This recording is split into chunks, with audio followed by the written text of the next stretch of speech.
Hello guys, तो आप सभी का स्वागत है सुबोध विद्या मंदिर के इस यूट्यूब चैनल पे।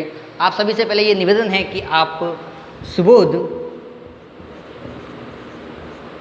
गुरुजी करके यूट्यूब पे चैनल है उसको सब्सक्राइब करें, लाइक करें, शेयर करें और अपने फ्रेंड्स को भी बताएं कि आपके ही विद्यालय में एक ऑनलाइन क्लासेज को चालू कर दिया गया है। तो मैं पीयूष कुमार आप सभी से 12th के चैप्टर रसायन विज्ञान के चैप्टर 1 से अपन स्टार्ट करेंगे। सॉलिड स्टेट, जिसको अपन बोलते हैं ठोस अवस्था। ठीक है, जनरली अपन इस टॉपिक से पढ़ने से पहले अपन इसकी जनरल जो 11th का टॉपिक था उसी को पहले समझते हुए इस टॉपिक की ओर आगे बढ़ेंगे। तो आपने जनरल 11th क्लास में देखा था कि पदार्थ की अवस्था कितनी होती है। आपने पदार्थ की 3 अवस्था को देखा है, ठोस, द्रव और गैस। ठीक है, द्रव को हमने जनरली पढ़ रखा है 11th में, गैस अवस्था भी हमने पढ़ रखी है। अब अपन बात करते हैं ठोस अवस्था की। तो ठोस अवस्था के रेस्पेक्ट में हम बात करेंगे सबसे पहले कि ठोस कहते किसको हैं। तो ठोस को किसको कहेंगे, जनरली अपन बहुत सारी चीज़ें देखते हैं, जैसे कि इसकी बात कर ले तो मार्कर की, तो ये ठोस है। तो इस जनरल अपन डेफिनेशन की बात क्या करेंगे कि अगर मैं किसी ठोस की डेफिनेशन की बात करता हूँ तो ठोस की डेफिनेशन के लिए सबसे पहले है उसका आकार निश्चित होना चाहिए। सेकंड, उसका आयतन भी निश्चित होना चाहिए। ये तो होगी इसके साइज की बात। लेकिन अपन ठोस, द्रव, गैस को डिफ्रेंशिएट कैसे करते हैं, तो फर्स्ट उसके मध्य जो लगने वाला आकर्षण बल होता है उसको देख के अपन पता कर सकते हैं कि उसके मध्य अवस्था कौन सी उपस्थित है, ठोस है, द्रव है या गैस। जैसे हमने 11th के चैप्टर में पढ़ा था कि अगर आकर्षण बल का मान सबसे अधिक है तो उसमें कौन सी अवस्था पाई जाती है, ठोस अवस्था, कि उनके मध्य जो अणु हैं उनको जुड़े होने की जो क्षमता होती है वो सबसे क्या होती है, ज़्यादा होती है। तो इस अवस्था के आधार पर इसको क्या बोला जाता है, ठोस। ठीक है, ये तो अपन बात करते हैं जनरल डेफिनेशन की, जिसको बोलते हैं ठोस।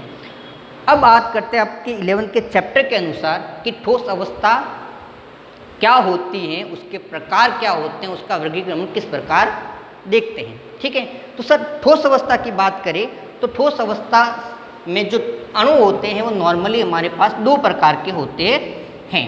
कौन कौन से सर? पहला होता है क्रिस्टलीय ठोस और दूसरा होता है अक्रिस्टलीय ठोस। ठोस की जब अवस्था की बात की जाए तो ये कितने प्रकार के हो सकते हैं, 2 प्रकार के। एक को बोलेंगे हम क्रिस्टलीय ठोस और दूसरे को हम बोलेंगे अक्रिस्टलीय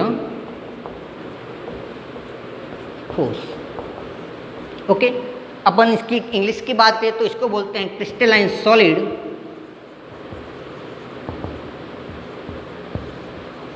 और इसको बोलते हैं एमॉर्फस सॉलिड। देखो सर, एमॉर्फस एक ग्रीक वर्ड है जिसका मतलब होता है निश्चित आकृति नहीं होना। एमॉर्फस एक ग्रीक वर्ड है जिसका अर्थ होता है ठोस की निश्चित आकृति नहीं होना। तो सर हम जनरली बात करते हैं ठोस तो ठोस होता है, ये अलग अलग कैसे? जैसे अपन बात करते हैं क्रिस्टलीय और अक्रिस्टलीय कैसे, तो जैसे मैं बात करता हूँ ये मार्कर, ये अपन चौक की बात करते हैं और एक मेरे मार्बल की बात करता हूँ, दोनों सॉलिड ही है, तो डिफरेंट कैसे? जैसे हम मार्बल को हम आसानी से नहीं तोड़ सकते लेकिन चौक को हम आसानी से तोड़ सकते हैं। तो इस आधार पर अपन क्रिस्टलीय और अक्रिस्टलीय ठोस को आसानी से अलग अलग गुणों के आधार पर अपन समझा सकते हैं। तो बात करते हैं क्रिस्टलीय ठोस और अक्रिस्टलीय ठोस की। तो सर क्रिस्टलीय ठोस की बात करें तो इनकी जो आकृति होती है वो निश्चित होती हैं।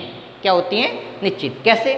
उनका जो अरेंजमेंट होता है, जो उनके अणुओं का जुड़ने का जो अरेंजमेंट होता है वो एक जैसा होता है। जैसे मैं बात करता हूँ कि मेरे अणु जो जुड़े हुए हैं, जैसे मान लो एक मेरा स्फीयर है जो ब्लैंक है, एक जो मेरा सॉलिड कर रखा है मैंने, फिर blank, then solid, then blank, then solid. इस प्रकार से एक व्यवस्थित अरेंजमेंट होता है। जैसे मैं नीचे और बात लेता हूँ, सॉलिड,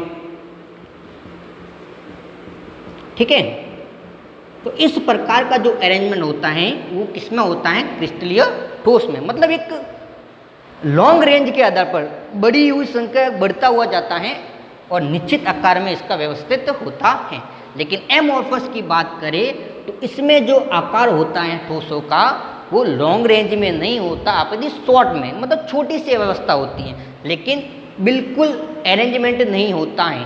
जैसे मैं बात करूं, अगर ये मेरा स्फीयर है तो ये ब्लैंक आ गया, ब्लैंक आ गया, फिर सॉलिड आ गया, फिर मेरे वापस सॉलिड आ गया, फिर ब्लैंक आ गया। कोई निश्चित अरेंजमेंट नहीं होता है किसमें, एमॉर्फस में या अक्रिस्टलीय ठोस में। लेकिन क्रिस्टलीय ठोस की बात करूं तो इसमें एक निश्चित अरेंजमेंट होता है और इसको बोलते हैं क्रिस्टलीय ठोस, ठीक है। अब नेक्स्ट गुण की बात करते हैं। अगर सबसे बड़ी बात कि मेल्टिंग पॉइंट, इसी आधार पर अपन क्रिस्टलीय ठोस को और अक्रिस्टलीय ठोस को आसानी से डिफ्रेंशिएट कर सकते हैं। तो अगर मैं किसी सॉलिड को अगर मैं गर्म करता हूं तो क्या होगा, पिघलेगा। मेल्टिंग पॉइंट किसको बोलते हैं, कि वह निश्चित तापमान जिस पे कोई ठोस पिघलता है उसको क्या बोलते हैं, मेल्टिंग पॉइंट। क्या बोलते हैं, मेल्टिंग पॉइंट या गलनांक बिंदु, कि वह निश्चित तापमान जिस पे मेरा कोई सॉलिड ठोस से द्रव में बदलता है क्या कहलाता है, गलनांक बिंदु। ओके, यहाँ तक ओके। तो जो क्रिस्टलीय ठोस होते हैं उनका जो मेल्टिंग पॉइंट होता है वह करीबन 120 डिग्री सेंटीग्रेड के आसपास होता है। इस टेम्परेचर पर ही वह सॉलिड सीधा द्रव में बदल जाता है। लेकिन अक्रिस्टलीय ठोस की बात करें तो इनका जो मेल्टिंग पॉइंट होता है वो पर्टिकुलर रेंज में नहीं होता है। उसका माना जाता है कि इसका जो मेल्टिंग पॉइंट होता है वो 100 से 200 डिग्री सेंटीग्रेड के आसपास पर्टिकुलर रेंज में ये बदलता रहता है। ओके, नेक्स्ट अपन बात करते हैं उनके देशिकता के गुण की। अपन उनकी प्रॉपर्टीज की बात करूं मैं, अगर मैं क्रिस्टलीय सॉलिड की बात करूं तो देखो क्या करता हूं, मैं किसी दिशा में की ओर मैं अग्रसर होता हूं और मैं उसके गुणों को चेक करता हूं। तो मान लो मैं किसी दिशा में जैसे इस दिशा की ओर मैं बढ़ रहा हूं, ठीक है। तो इस ब्लैंक फिर सॉलिड फिर ब्लैंक फिर सॉलिड, इस प्रकार के कुछ अलग अलग गुण आ रहे हैं। तो ये विषम देशिकता को दर्शाता है। किसको दर्शाता है, विषम देशिकता के गुणों को दर्शाता है। क्योंकि पर्टिकुलर किसी दिशा में मैं जब मैं जा रहा हूं तो मुझे कोई एक जैसा गुण मिल ही नहीं रहा है। ओके, तो उसको बोलते हैं विषम देशिकता।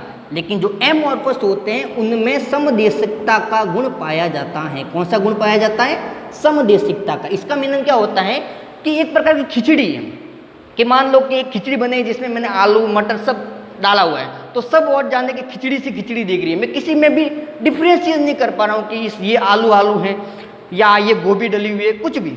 लेकिन मैं इसकी बात करता हूँ कि विषम देशिकता की, कि पर्टिकुलर के यहाँ मुझे वही दिख रहा है। ओके सर, तो ये हो गया एक समदेशिकता के गुणों के बारे में।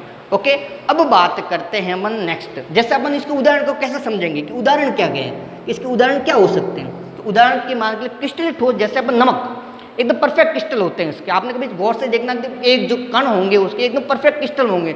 जैसे अपन मान सकते हैं NaCl मान लूँ, मैं CaCl मान लूँ, मैं CaF2 मान लूँ, ये सब इसके क्या होता है एग्जाम्पल। ZnS हो सकता है, वॉट एवर, जो भी क्रिस्टल परफेक्ट क्रिस्टलाइन होते हैं वो कि सभी के उदाहरण क्या होंगे, क्रिस्टलीय ठोस के। लेकिन अक्रिस्टलीय ठोस की बात करें तो इसके अंदर रबर आ जाता है, आपका पॉलीथीन आ सकता है। ओके, ये सब इसके उदाहरण होते हैं।